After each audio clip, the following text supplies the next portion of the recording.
Au cours de mes 15 années de pratique en rééducation, j'ai vu de nombreux cas où des personnes ont subi une opération sans résultat ou avec des complications qui ont vraiment gâché leur vie par la suite, voire aggravé leur état au point de regretter l'acte. Les chirurgiens disent eux-mêmes que la meilleure opération est celle qu'on n'effectue pas. C'est pourquoi, voyons ensemble dans quel cas il vaut mieux ne jamais en arriver au bistouri. Parce qu'une fois qu'on ouvre le corps, qu'on y intervient et qu'il reste une cicatrice, il n'y a plus de retour en arrière possible.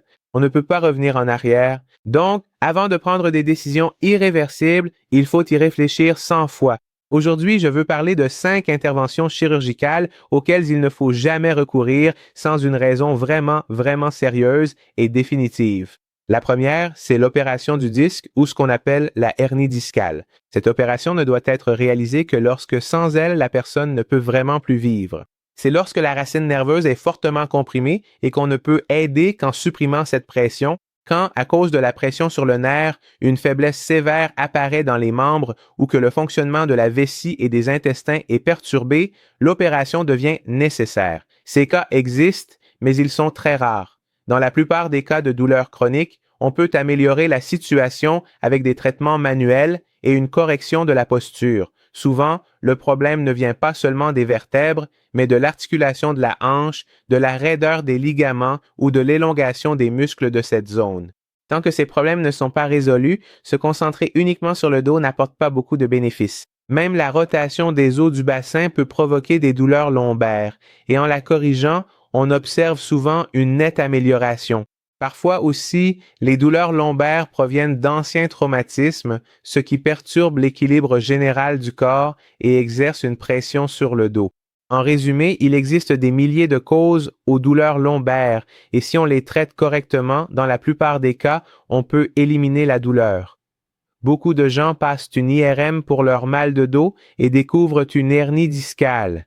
Pourtant, sur 100 personnes radiographiées au hasard, environ la moitié ont une forme de protrusion ou de hernie discale sans ressentir la moindre douleur. Cela signifie que le problème n'est pas seulement le disque lui-même, mais que la zone est soumise à une pression mécanique et à une tension musculaire chronique. Tant que les os ne sont pas remis en place et que les tensions ne sont pas relâchées, cette douleur persistera. Ce qui est intéressant, c'est que même si cette douleur dure depuis 10, 20 ou même 30 ans, avec un traitement approprié, elle peut s'améliorer très rapidement. Alors, ne te précipite pas pour te faire opérer d'une hernie discale. En réalité, la hernie discale est une réaction du corps à une mauvaise posture et à un déséquilibre du corps. C'est comme deux assiettes entre lesquelles tu as mis de la gelée. Si tu appuies plus d'un côté, la gelée ressortira de l'autre côté. Le corps fait la même chose, il se crée un point d'appui. Si tu enlèves ce point d'appui, le corps en créera un autre ailleurs. Très souvent, après une opération du disque, la vertèbre au-dessus ou en dessous rencontre un problème. Et bien souvent, la douleur ne diminue même pas. Alors, pourquoi infliger toutes ces incisions et ces dommages à la colonne vertébrale? La bonne chose à faire, c'est de trouver un bon thérapeute qui équilibre tout le système moteur et alors la cause de la douleur disparaîtra d'elle-même. Sinon, on passe des années à chercher un traitement et on finit par se faire opérer, ce qui n'est souvent pas la bonne voie. La deuxième opération, c'est l'opération des hémorroïdes. Si tu te fais opérer des hémorroïdes, tu seras obligé de dormir pendant 1 mois dans une position très étrange, vraiment inhabituelle. Maintenant, si tu es jeune, que tu travailles, que tu as une famille, être complètement hors circuit pendant 1 mois n'est vraiment pas un bon choix. Un monsieur est venu me voir avec des hémorroïdes qui saignaient. Ce n'était pas du tout mon domaine, mais il a beaucoup insisté parce que sa femme et ses enfants avaient déjà obtenu des résultats.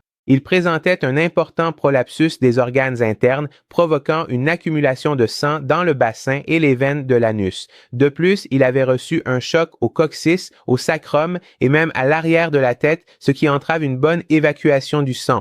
Nous avons commencé à travailler sur le relèvement des organes internes et la libération du bassin et du crâne. Le saignement s'est arrêté et il n'a plus eu besoin d'opération.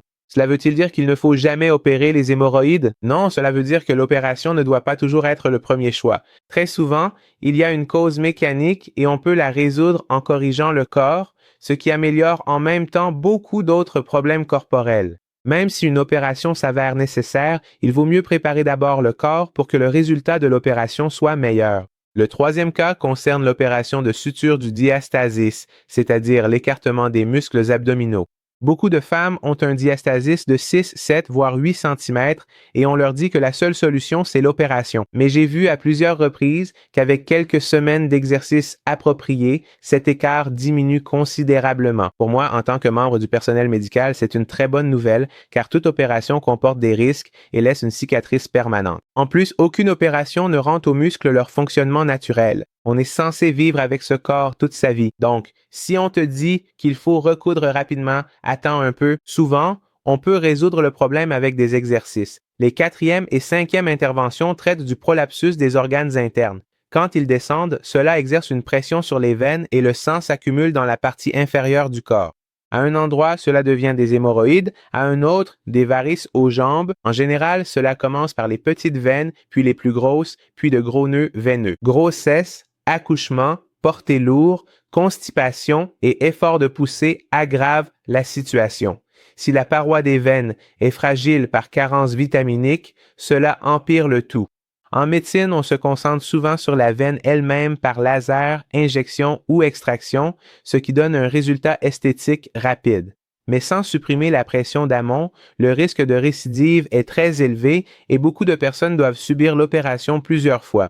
Le problème ne vient pas du chirurgien. Le problème, c'est que la racine du problème n'a pas été traitée. Pour les varices, la première chose à faire est de remonter les organes internes afin d'empêcher la progression de la maladie. Cela peut même, à un stade précoce, éviter complètement d'avoir à subir une opération. Ensuite, il faut bouger davantage, s'asseoir moins et faire attention aux pressions. Et si tu dois te faire opérer, prépare d'abord ton corps, corrige tes vitamines, puis fais l'opération pour que ça ne revienne pas. La descente des organes ne provoque pas seulement des varices. Si ton ventre est en avant, que tu sois mince ou rond, ça ne fait aucune différence. Cela signifie une descente des organes internes. Ce n'est pas qu'une question d'apparence, cela affecte la santé de tout le corps. Cela provoque des hémorroïdes, aggrave la diastase, entraîne une descente des organes pelviens et peut même accentuer les douleurs lombaires. Remonter les organes peut aussi soulager la pression sur le dos.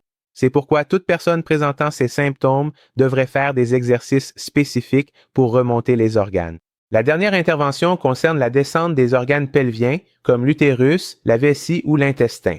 Cela ne se produit généralement pas du jour au lendemain, mais s'aggrave lentement au fil des années. Si tu t'y prends tôt, en remontant les organes et en renforçant les muscles du plancher pelvien, il est souvent possible d'éviter l'opération. J'ai eu des cas où la personne allait mieux, mais après quelques années, elle a arrêté les exercices et a finalement dû se faire opérer parce que la situation était devenue trop avancée. Donc, quand ton médecin te dit que la descente a commencé, il faut prendre ça au sérieux tout de suite. En résumé, prends des décisions intelligentes pour ton corps. Ne te tourne vers des solutions irréversibles comme la chirurgie que lorsqu'il n'y a vraiment plus aucune autre option. Sois non seulement 100%, mais 200% sûr. Très souvent, un bon traitement peut vraiment améliorer la situation et même si tu dois finalement te faire opérer, avec une bonne préparation, tu ne le feras qu'une seule fois, pas plusieurs. Merci d'être resté avec moi jusqu'à la fin de la vidéo. N'oubliez pas de liker et de vous abonner. Voyez aussi ces vidéos pour information. À bientôt, prenez soin de vous.